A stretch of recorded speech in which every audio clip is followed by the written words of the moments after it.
Uvaženi predstavnici medija, dobrodošli. Uz zahvalnost što ste se odazvali pozivu Demokratske narodne partije Crne Gore. Kao što znate, danas će vam se obratiti članica predsjedništva Demokratske narodne partije Crne Gore, Jelena Kljajević. Obratit će se povodom jučerašnje smjene sa pozicije direktora Nacionalnih parkova Crne Gore, tako da ću ja sada dati riječ.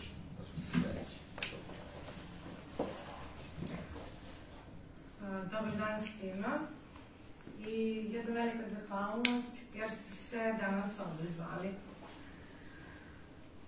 Kao što svi znate, kao što ste upoznati, ja sam jučer razriješena sa mjesta direktorice javnog preduzeća Nacionalnih parkova i ništa tu nije sporno, to su jednostavno mjesta gdje se imenujete, budete razriješeni, ali ono što jeste sporno je njihovo obrazloženje o mom razrješenju, koje moram da naglasim je veoma zlonamjerno,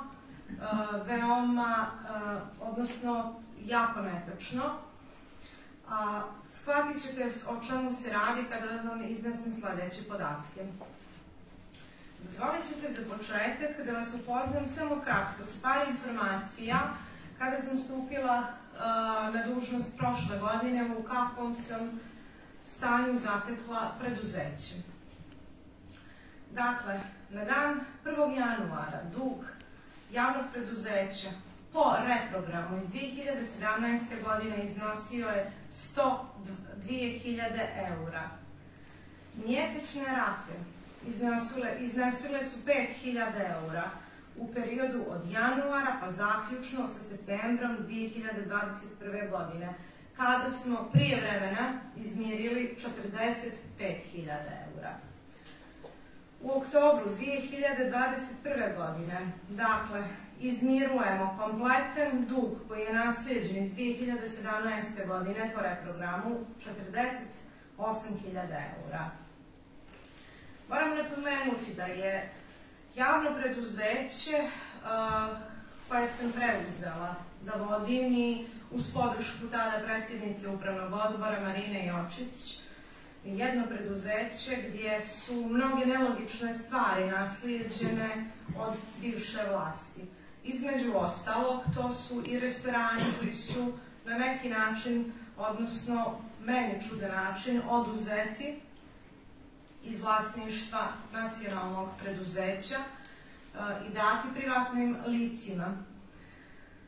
Moram napomenuti da je nacionalno preduzeće izgradilo restoran na Žabljaku za koji plaća i dan danas ratu kod ARF-a u iznosu od 5.000 eura mjesečno.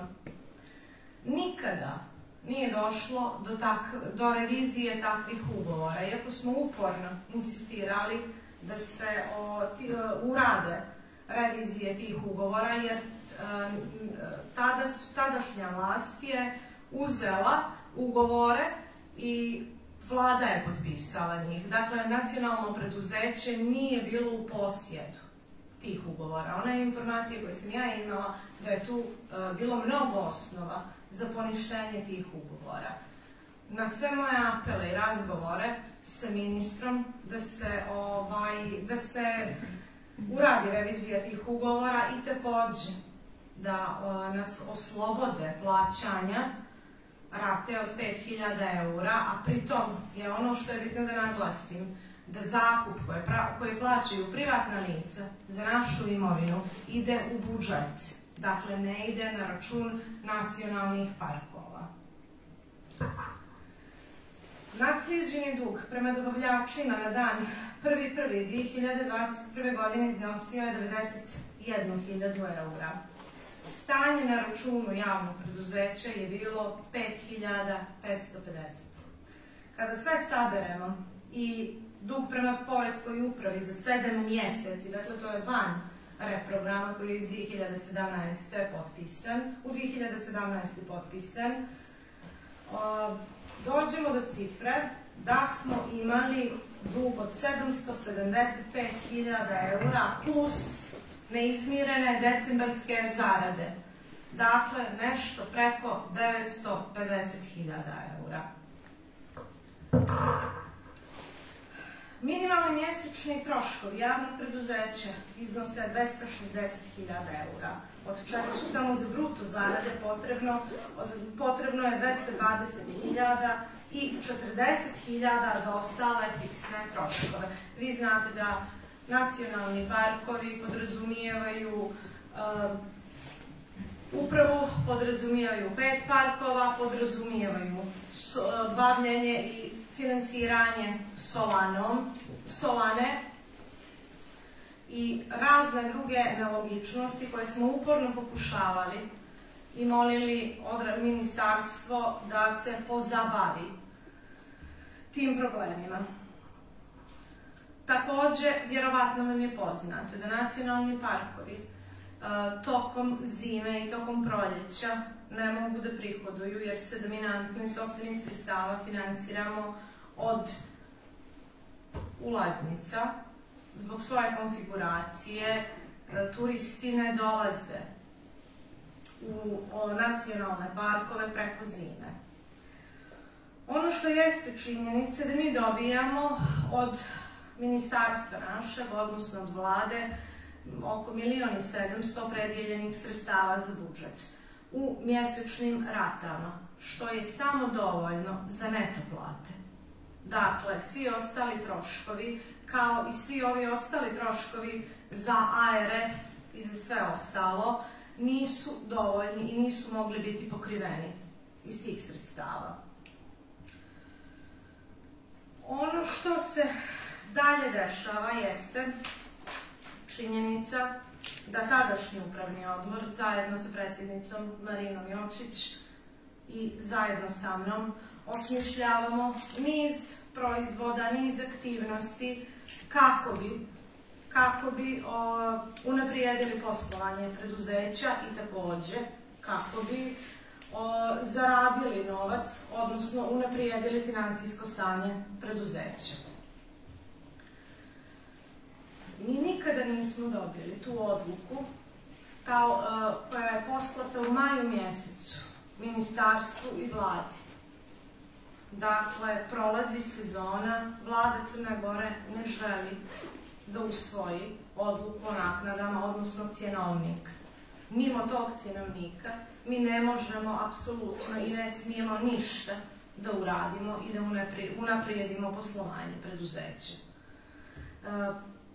Prema mojim procjenama, obustavljanjem, odnosno sada mi je već jasno, prema mojim procjenama da je se radilo samo o opstrukciji klasičnoj, jer nikada nije stigla na dnevni red vlade ta odluka, da je se radilo samo o opstrukciji. I moje procjene su da je nacionalno preduzeće sigurno preko 300 do 400.000 bilo u gubitku. Samo iz tog razloga. Dakle, dešava se onda sljedeća situacija. U avgustu mjesecu dobijamo informaciju da nam obustavljaju sredstva iz budžeta, dakle, koja nam zakonski pripadaju na mjesečnom nivou. Tada nas obavještavaju da Agencija za konkurenciju traži milion nekakvih podataka sa kojima mi nemamo problem. Također, iz 2020. godine im ništa nije bilo sporno, ali vidite, u 2021. jeste. Sve podatke koje traži agencija, preduzeće i moje službe obrađuju i završavaju i potpisujem pod punom krivičnom, moralnom i materijalnom odgovornošću. Ono što saznajem, da nikada ministarstvo nije, ono što je bilo u obavezi, popunilo formular i proslijedilo agenciji. To je jedan formalni dokument koji ministar Mitrović mora da parafira. Nakon toga, ja prije 15 dana dobijam mail gdje direktorica, odnosno agencija za konkurenciju, traži sastanak sa mnom, s ministrom, online. Nikada niko ne odgovara na taj mail, naravno osim mene. 1000 urgencija koje šaljem jer sam svjesna da oni nama duguju 700.000 eura i da se bliži kraj godine, da se trezor zaključava negdje oko 25. decembra i da ćemo doći u situaciju da ta sredstva ne možemo da povučemo, što je uostalom i bio razlog zašto od jula mjeseca mi uplaćujemo samo i isključivo neto plate. Jer znamo, odnosno tad je već bila jasna igra da ministarstvo ne želi da sredstva koja nam pripadaju po budžetu da nam dodijeli. Za sve što govorim ja imam dokaze, imam također mailove.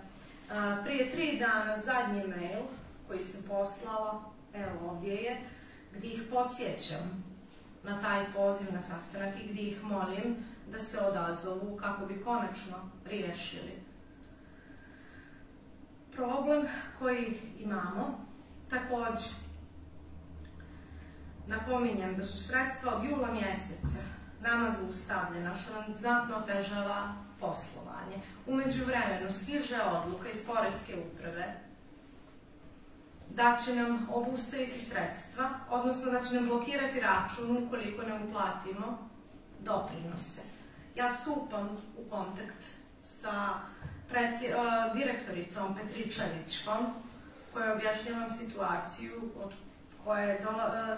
gdje nailazim na razumijevanje i koja kaže da, u redu je, ja nisam znala da je takva situacija. Nakon toga par dana saznam iz medija da je Poreska uprava donijela novo rješenje gdje će se dakle po osnovu poreskih obaveza dozvoliti novi reprogram duga.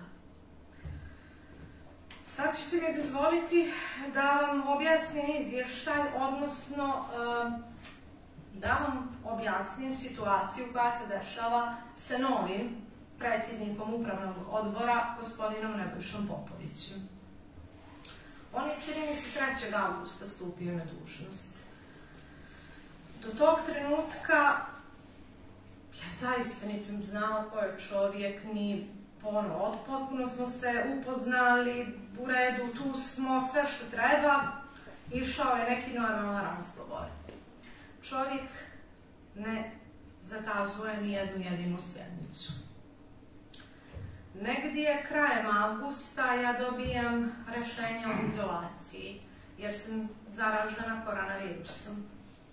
U međuvremenu vidim da on šalje nekakve dopise i traži podatke na što ga ja upućujem, jer sam u izolaciji i ne mogu da mu dostavim, na naše saradnike. Ja dobijem informaciju iz preduzeća od mojih zaposlenih da čovjek ciljano uzima sve podatke, samo zlonamjerne.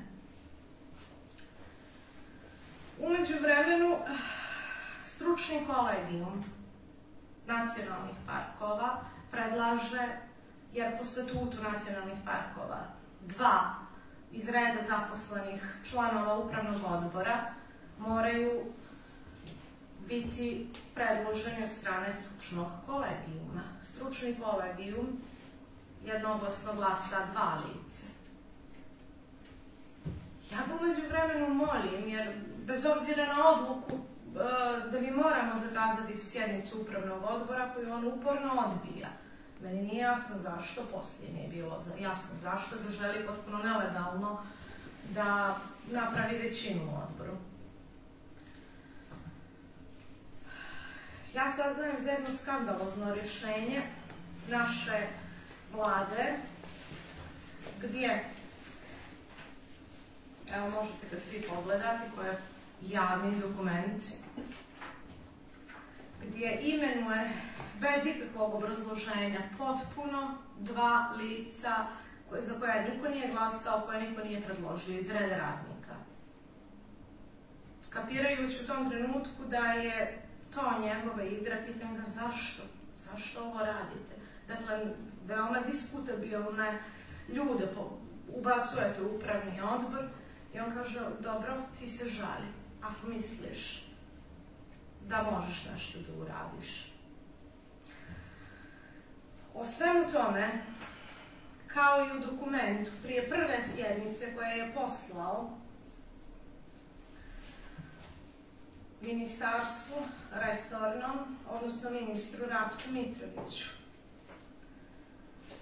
iz kog se vidi da čovjek zlonamjerne podatke iznosi, gdje dakle, čovjek je potpuno zanemario 2020. godinu, kada javno preduzeće nije funkcionisalo odlukom tadašnje vlasti, zaustavljena je bila naplata, imali smo samo rashode, nikako prihode. Iz njegovog dopisa se jasno vidi da je podnio izvještaj prije održavanja prve sjednice upravnog odbora. Na prvoj sjednici ja slučajno dobijam taj dokument, jer se on borio da taj dokument ne ostane u firmi, iako mora da ostane kao zavedeni dokument, jer krši zakon o arhivarskom poslovanju. Ja taj dokument dobijam i vidim u stvari da je on, gdje prosto se vidi kad on zakazuje sjednicu, datum zavođenja dokumenta, da je 2-3 dana prije sjednice i prije upravnog odbora kao upravni odbor poslao potpuno zlonamjerne podatke, potpuno netočne podatke. Na taj izvještaj se oslonila i ova vlada koja je mene razriješila. U međuvremenu ja upoznajem sa činjeničnim stanjem i ministra Mitrovića, šaljem zvanični dopis. Upoznajem Zdravka Krivokapića, šaljem na njegov kabinet. Upoznajem vicepremijera Dritana Abazovića, na kraju zadnja adresa je gospodin Aleksa Bečić. Dakle, ja za sve to imam dokaz. Da čovjek iznosi potpuno netočne podatke. Prije prve sjednice održane, koju je dakle održao nakon 2 mjeseca od kako je došao. O toj sjednici suvišno govoriti skandalozno, tu su bili svi direktori nacionalnih parkova. Također, za to postoje audio snimci, sada vas obavještavam da sam ja o njegovom postupanju obavijestila i državno tužilaštvo. Dva člana upravnog odbora, gospodin Miloje Šundić i gospođa Milica, mu govore na kraju, vidiš da nisu tačni zaključci, molim te, nemoj da čitaš zaključke koje ti je neko naprijed zlonamjerne pripremio, od čega ona odustaje. Dakle, o svemu tome ja sam obavijestila državno tužilaštvo. Obavijestila sam, dakle, tad još negdje u oktobru mjesecu, sve relevantne adrese. Nikada niko na to nije reagovao. Nikada niko nije našao za shodno da pita zašto i iz kog razloga se sve to dešava. Meni je sad jasno da je sve to unaprijed bilo dogovoreno i da je gospodin Popović politički uradio to što je uradio, odnosno politički instruisan.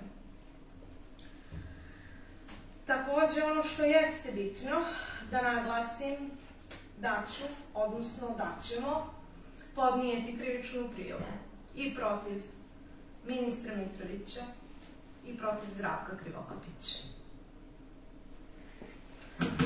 Ja imam i posjedujem sve mailove i sva dokumenta gdje sam molila i pozivala da riješimo problem, da obavještavamo stanju u preduzeću, je između ostalog još jedna bitna stvar koju sam vam preskočila, strateška dokumenta na osnovu kojih posluje javno preduzeće nacionalnih parkova, plan i program upravljanja je odbijen prije mog dolaska. Ja sam dobila 30. novembra tek komentare kada sam ušla u zonu prekršajne odgovornosti. Bezbroj puta sam slala i molila da moraju i da im je zakonska obaveza, ako su odbili strateška dokumenta jednog preduzeća, da moraju da dostave komentare kako bi se uradili novi planski dokumenti. Na kraju sam 30. novembra dobila, odnosno nisam 30. nego je 15. možda decembra zavedeno na 30. gdje samo na nekakve tehničke greške ukazuju.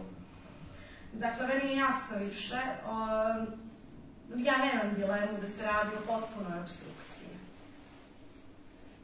Tako da, kao što sam vam malo prije rekla, podnijet ćemo krivičnu prijavu. Također, ono što je jako bitno, kapitalni budžet kad se izrađivao, niko nikada nije pitao nacionalno preduzeće da li imamo projekt.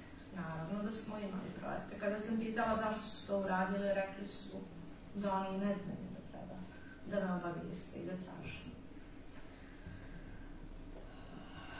Dakle, samo još jednu stvar bih htjela da nakon toliko stvari koje smo uradili, gdje smo kupovali od termovizijskih kamera, gdje smo se bavili ono što jeste primarni cilj i zadatak nacionalnog preduzeća, da se bavi zaštitom prirode, a ne da brine kako će i na koji način obezbijediti sredstva, jer mi nismo, ne dozvoljavaju nam da budemo ni turističko preduzeće. Mi smo javno preduzeće koje 2017. nigdje u zakonu nije prepoznato, jer ne postoji.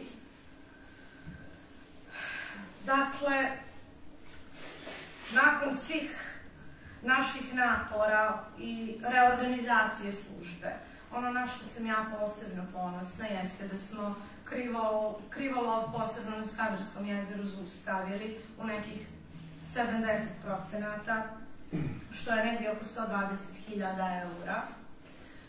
Također, napominjem da su brojne uštede ostvarene, naravno tamo gdje je bilo moguće da ne remeti proces rada. Pa samo za gorivo 2021. godina 47.000, dok je 2019. iznosila 78.000 eura. Projektno odjeljenje na koje sam ponosna radi 10 projekata čija se realizacija očekuje 2022. godine u vrijednosti od nekih 10 miliona eura. Dakle, sve su ovo rezultati koji govore i pored svih opstrukcija sa kojima sam suočena. I ono što jeste još bitno da vam kažem da je dakle i kabinet ministra i kabinet Zdravka Krivokatića upoznat sa svim opstrukcijama i da nikada nisu ni odgovorili, ni imali sluha. Hvala vam.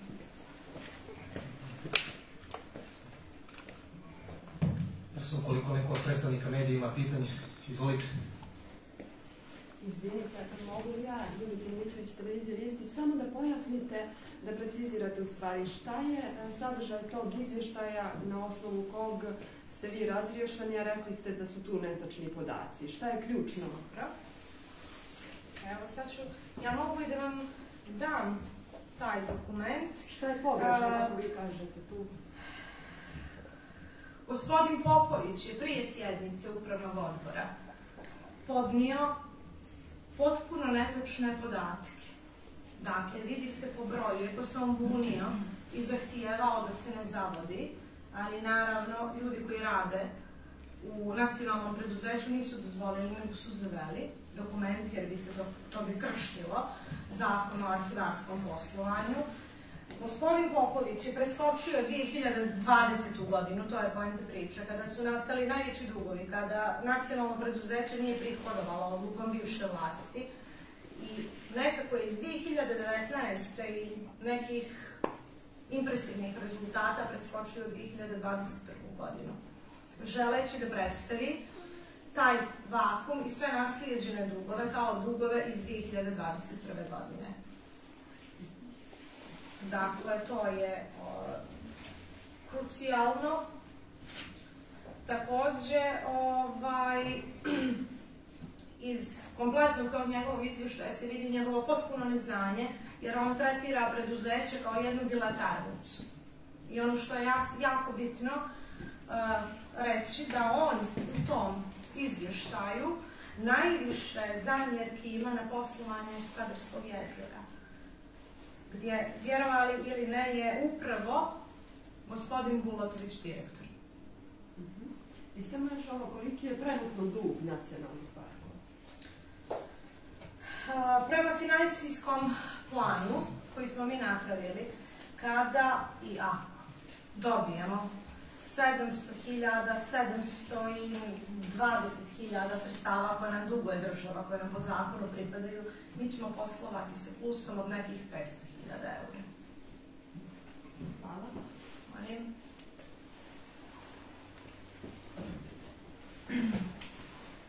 Može li dio dokumentacije ostati samo zbog snimanja, ono što vama ne smeta? Naravno, sve je javno, sve ostane. Važi, hvala. Bojana Dabović, Gradska televizija. Iz vaše partije su jučer najavili da će zbog vaše smjene, a i smjene mnogih vaših kolega, to jest članova partije, glasati za interpelaciju ministrima po proceduri koja je trenutno u Skupštini. Kako sada vaši članovi, to jest poslanici u parlamentu mogu glasati sa DPS-om kada su koliko puta naglašavali da sa DPS-om neće ništa glasati? Da li je ovo neka uvertira u izglasavanje nepovjerenja vladi? Ja sad sa ove pozicije mislim da to nije pitanje za mene. Nama je jasno da se radi o jednom revanšizmu i ono što je također jasno svim poslanicima Demokratske narodne partije kao i predsjedniku partije Milana Kneževića, jer je on dobijao poruke od ministra Mitrovića, da je potpuno uvjeren i zna da sam ja potpuno ispremna da radim i da je ovo samo želja Zdravka Krivokapića, koji iz nekog razloga mene ne voli, odnosno ne je jasno iz kog razloga, jer ja sam demokratski članica. A za ostalo pitanje ćete morati da se obratite poslanicima.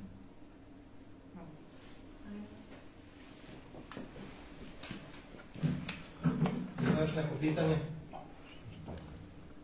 U tom slučaju proglašavam ovu preskonferenciju zatvorenu. Hvala i prijatno. Hvala.